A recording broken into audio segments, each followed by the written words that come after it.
Hello, I'm Dr. Brown, and in this video we're going to be talking about bicep curls and some of the variations that can be used with bicep curls.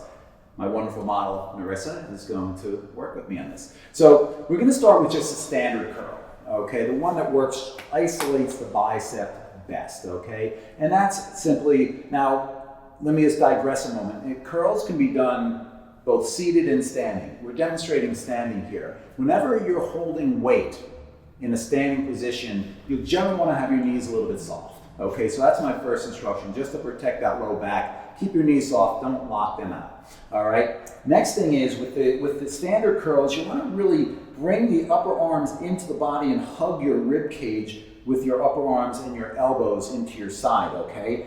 Your palms are facing forward, obviously, and it's just a simple bending of the elbows. Everything stays still except for the elbows as a hinge. Shoulders stay down, okay? Arms stay into the side, and literally the only thing moving is the elbow and the forearm, okay? That's your standard straightforward bicep curl, okay? You can stop for a moment, Marissa. The next curl is going to be identical, except at the very end there's going to be an emphasis of wrist flexion and shoulder flexion, just slight shoulder flexion forward, and we'll demonstrate. So at the top, you get that extra squeeze and those elbows up and then back down here. And that's going to isolate the long head of the bicep. The bicep, as the name of the muscle implies, are two heads of the muscle. And one head crosses the shoulder joint. So by doing that little extra boom like that at the end, like that, you're actually engaging the long head of the bicep as well. Without doing that, you don't hit the long head quite as much, and you hit just really the short head that doesn't pass the shoulder girdle.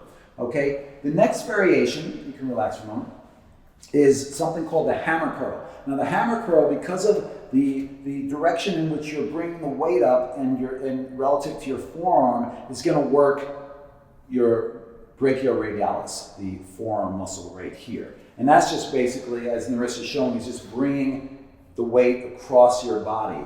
And as you notice, what will happen as you come across your body is that your thumb is upward, and that's going to engage this muscle here by having the vector of force coming down like that, as opposed to down like that, okay? So that's the hammer curl. And then I like a corkscrew curl as well. With a corkscrew curl, it sort of emphasizes the hammer curl. Once again, engages that long head of the bicep, and you're going to squeeze the wrist too. So you're starting with the palm facing backwards, and as you bring it up, I call it the corkscrew because you're screwing like that, and you actually want to emphasize this rotation at the top, bring the wrist into a little bit of flexion, and bring that elbow up a little bit from the shoulders, but keep the shoulder down, all right? And then back again. And so you'll see why it's called the corkscrew right here.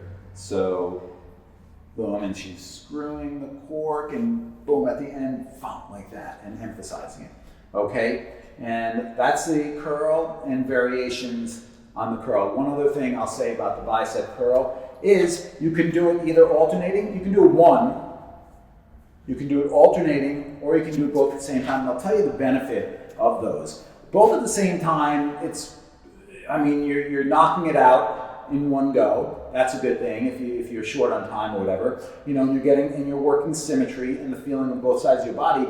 But if you want to squeeze out a few more reps, alternating is nice, because when you think about it, you're resting that one arm between every rep. And so you generally can push out 1 to 2, sometimes even 3 more reps by alternating. So that's just a nice little tip on technique and process during a bicep curl workout.